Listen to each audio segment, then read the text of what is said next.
Selamat pagi pemirsa, apa kabar Anda di pagi hari ini?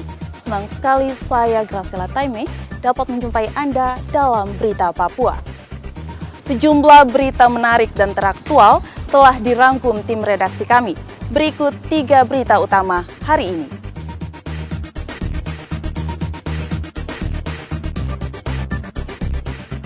Lima jenazah korban pembakaran diskotik Double O Sorong teridentifikasi. 2 kelompok warga di Mimika nyaris bentrok.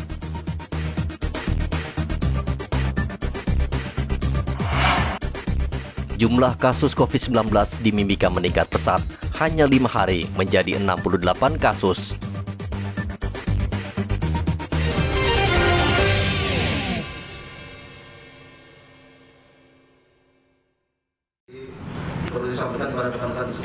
Tim DVI Pusdokes Polri berhasil mengidentifikasi 5 jenazah korban bentrokan maut di Kota Sorong, Papua Barat, Kamis kemarin.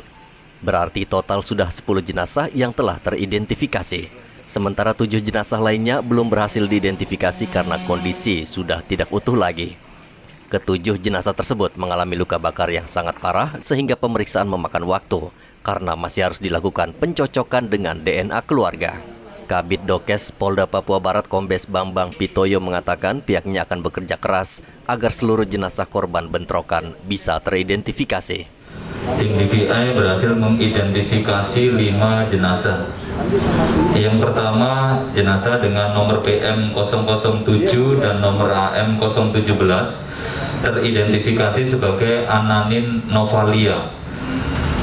Asalnya dari Provinsi Jawa Barat, ini teridentifikasi berdasarkan pemeriksaan gigi, medis, dan properti. Kemudian yang kedua, jenazah dengan nomor PM005 dan nomor AM011 ini teridentifikasi sebagai Ridwan Dodo, asal dari Kota Sorong, Provinsi Papua Barat, teridentifikasi berdasarkan pemeriksaan medis dan properti. Yang nomor 3, jenazah dengan nomor PM008 itu matching dengan nomor AM001, teridentifikasi sebagai Widyanti Ariesta Anugrah, asal dari Provinsi Sulawesi Selatan, teridentifikasi berdasarkan pemeriksaan medis dan properti. Nomor 4, jenazah dengan nomor PM017 itu matching dengan AM006, teridentifikasi sebagai Nur Kalsum, itu asalnya dari Provinsi Sulawesi Selatan, teridentifikasi berdasarkan pemeriksaan medis dan properti. Kemudian nomor 5, jenazah dengan nomor PM009 itu matching atau cocok dengan nomor AM012, teridentifikasi sebagai Arum Ainun Yakin, itu asalnya dari Kabupaten Bandung, Provinsi Jawa Barat, teridentifikasi berdasarkan pemeriksaan medis dan properti. Jadi jumlah total yang sudah teridentifikasi sampai dengan hari ini tanggal 2 Februari 2022 sebanyak 10 orang. Jumlah korban yang belum teridentifikasi sebanyak 7 orang. Demikian yang bisa kami sampaikan, terima kasih. Identifikasi ini karena memang kondisi jenazah yang terbakar berat ya. Jadi kita menunggu hasil pemeriksaan DNA dari Laboratorium DNA Pusdokes Polri. Sementara itu situasi di kamar jenazah RSUD Selebe Solu Kota Sorong dipadati keluarga korban. Isak tangis tidak terbendung ketika tim DVI menyerahkan sejumlah harta benda milik korban. Rencananya jenazah korban akan dibawa ke keluarga ke kampung halaman mereka masing-masing untuk dimakamkan. Polisi sejauh ini telah menangkap 15 pelaku pembakaran diskotik Double O di Sorong dan mereka sudah ditetapkan menjadi tersangka. Bentrokan antar warga pecah di Kota Sorong, Papua Barat, Selasa pekan lalu. Insiden ini menyebabkan 18 orang tewas. 1 orang tewas dibacok dan 17 orang lainnya bernasib naas tewas terbakar di dalam tempat hiburan malam yang dibakar para pelaku. Bentrokan dipicu penganiayaan warga asal Ortega oleh warga Pelai. Warga Ortega lalu mendatangi lokasi dan membakar kendaraan di halaman parkir diskotik Double O. Api kemudian merembet dan membakar gedung diskotik bersama 17 orang yang berada di dalam gedung. Topan melaporkan dari Kota Sorong, Papua Barat.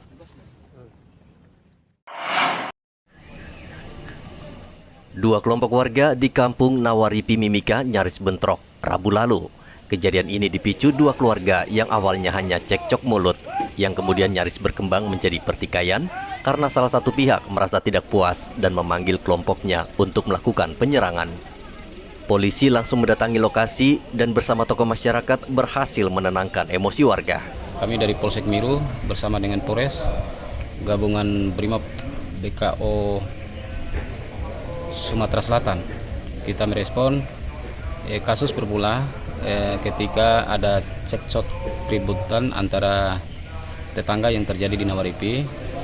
Kemudian salah satu pihak dari tetangga tersebut merasa tidak puas dengan keributan tersebut, lalu memanggil keluarganya yang ada di Koprapoka.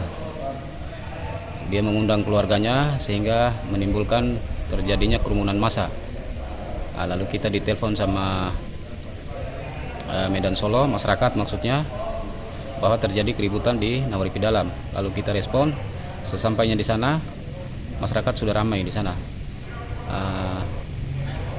Kronologis kejadian tersebut itu bermula dari salah paham antara kedua belah pihak. Yang satu pihak di kondisi dalam keadaan mabuk, lalu terjadi selisih paham tersebut sehingga menimbulkan keributan. Beruntung dari pihak tokoh masyarakat Pak Giri Ekwarek dapat meredam bersama pihak kepolisian. Lalu situasi aman, terkendali. Kedua kelompok warga ini akhirnya mau didamaikan dan situasi di kampung Nawaripi saat ini sudah kembali aman. Dari Mimika, Papua, Igobat Momolin melaporkan.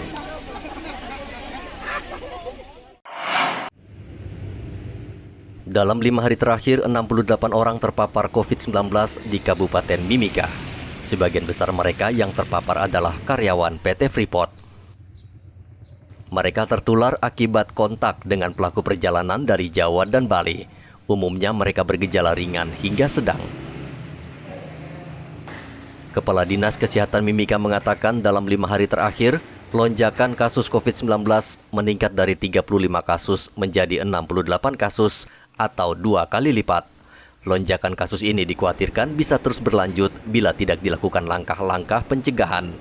Yang semuanya didominasi oleh pelaku perjalanan dan kontak erat di wilayah PT Freeport ya. Kasus ada yang dirawat, tapi dirawat itu dengan gejala sedang karena punya komorbid, misalnya karena hipertensi, terus juga karena obesitas. Pasien aktif, kalau sampai kemarin ada 20 kasus baru. 20 kasus baru dari yang dilaporkan oleh Rumah Sakit Tembagapura. 20 kasus baru ini adalah 2 pelaku perjalanan dari luar Timika, kemudian 4 itu adalah kontak eratnya, kemudian kasus yang 12-nya itu ada gejala ringan, kemudian diperiksa ternyata COVID, dan 2 itu dari screening. Jadi kalau kemarin itu pasien tersisa ada 50, ya sekarang sudah naik menjadi 68. 2 kemarin kasus 2 orang sudah dinyatakan selesai. Pasien semua adalah pasien dengan gejala ringan, isolasi mandiri, sebagian besar isolasi mandiri, sementara hanya 5 orang yang ada dirawat di Rumah Sakit Tembagapura maupun di Klinik Bencana. 2 itu adalah pelaku perjalanan, ketika pulang menaik ke Freeport diperiksa ternyata COVID. Oke, kemudian dicari kontak eratnya, ketemulah kontak eratnya, di swab lagi. Sementara 12-nya itu ada gejala ringan, demam, ada juga yang sakit kepala, diperiksa ternyata. Dan itu bagus. Itu namanya deteksi dini. Untuk kasus meningkat, tetapi peningkatannya baru terjadi dalam 5 hari terakhir. 5 hari terakhir. Karena sempat zero ya? Ya, sempat zero di Desember kemarin, 6 minggu berturut-turut itu zero. Namun ya, COVID ini kalau kita lihat 2020, 2021 sampai sekarang, itu pemerintah pusat kalau sudah mengumumkan ada peningkatan kasus, maka sebenarnya di daerah-daerah sudah harus waspada, dan karena polanya sama. Saat ini terdapat 5 pasien yang dirawat di Tembagapura dan 3 pasien dirawat di RSUD Mimika. Sebagian lagi menjalani isolasi mandiri. Untuk menekan angka penyebaran COVID-19 di Mimika, pemerintah telah memperketat pengawasan di pelabuhan dan bandara, serta mewajibkan seluruh pendatang untuk melakukan tes antigen. Dari Mimika, Papua, Igobat Momolin melaporkan.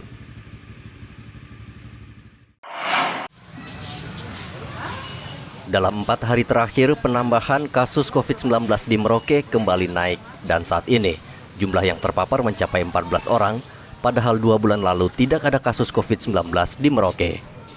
Seluruh pasien COVID-19 berasal dari Pulau Jawa dan mereka tiba di Merauke menggunakan pesawat. Kadinkes Merauke Dr. Neville Muskita mengatakan pihaknya masih memantau perkembangan kasus ini. Neville belum bisa memastikan Omikron sudah masuk Merauke, karena sampel yang dikirim ke Litbangkes hasilnya belum keluar. Masih bisa berlangsung atau mungkin ada ditinjau kembali, Dok? Saya kira kita melihat situasi perkembangan selanjutnya ya. Ya.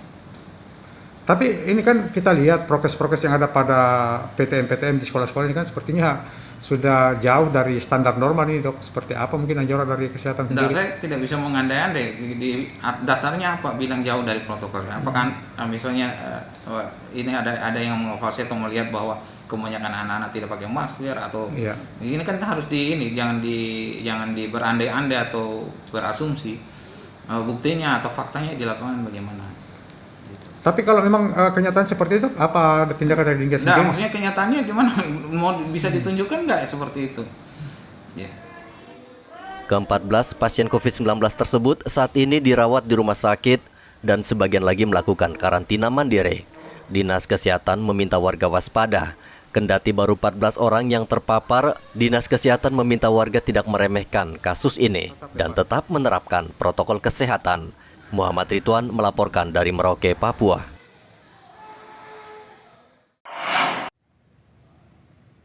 Akhir-akhir ini banyak terjadi kecelakaan maut di Merauke yang disebabkan cuaca buruk. Kecelakaan juga disebabkan masih banyak nelayan yang tetap membandel mencari ikan di laut tanpa memperdulikan imbauan BMKG.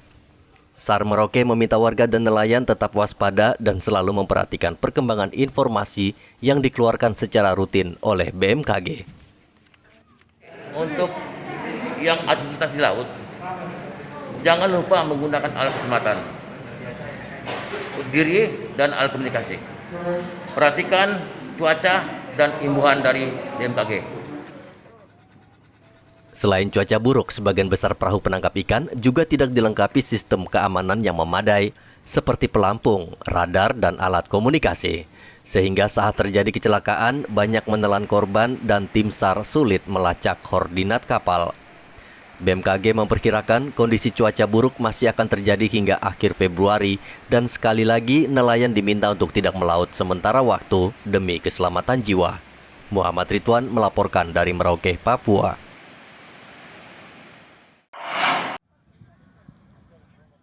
Warga dari berbagai kampung ini datang ke lapangan Pemda bukan untuk berunjuk rasa atau berperang. Mereka datang ingin mengikuti lomba panah tradisional yang dilangsungkan dalam rangka HUT Kota Merauke. Mereka berasal dari 3 distrik yaitu Semangga, Tanah Miring, dan Merauke Kota. Ada 10 kampung dengan jumlah peserta mencapai 130 orang yang mengikuti lomba memanah tradisional ini. Kegiatan panahan tradisional yang diikuti oleh 3 distrik yang terdekat, yaitu Merauke, kemudian ada sebagian dari Semangga, lalu dari Malin.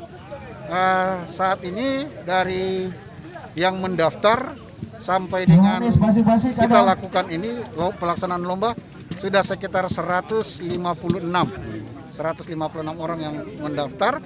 Dan kami masih menunggu lagi, ada beberapa yang memang sudah mendaftar tapi mereka belum tiba di tempat pelaksanaan panahan. Setiap peserta diberi kesempatan memanah sebanyak 3 kali dengan sasaran media yang telah ditentukan. Lomba panahan ini untuk mengangkat dan melestarikan budaya lokal serta mencari bibit atlet muda yang berbakat untuk dibina menjadi atlet pemanah profesional. Untuk memeriahkan HUT Merauke, selain panahan, juga digelar kejuaraan bulu tangkis antar klub. Kejuaraan ini juga akan dijadikan ajang pencarian bakat dan rencananya akan digelar secara rutin. Bulu tangkis ini adalah salah satu yang diperlombakan atau dipertandingkan dalam rangka memeriahkan hari ulang tahun atau hari jadi Kota Merauke yang ke-1. Ada berapa klub Pak yang mengikuti lomba ini? Ada 19 tim yang akan bermain. Kemudian terdiri dari totalnya itu peserta 325 orang. Terdiri dari 67 putri dan 258 putra yang akan bermain. Satu pasang ganda putri, satu pasang ganda veteran, yaitu 45 tahun ke atas, dan 3 pasang ganda dewasa. Ada yang diperlombakan. Ada berapa klub ini Pak? Dibagi dalam beberapa kategori lomba ini? Ada usia dini, kemudian ada remaja, kemudian ada veteran, ada dewasa. Kejuaraan ini diikuti 13 klub bulu tangkis dewasa dan 5 klub bulu tangkis pemula atau anak-anak yang memperebutkan uang 40 juta rupiah. Muhammad Ridwan melaporkan dari Merauke, Papua.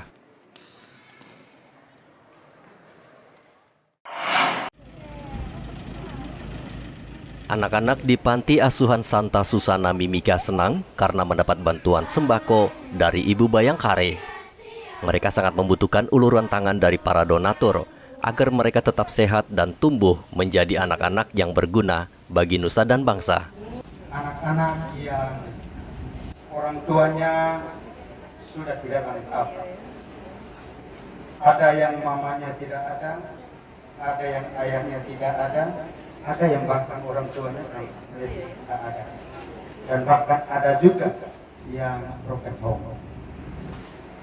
Dan mereka ada di sini karena kasih, sehingga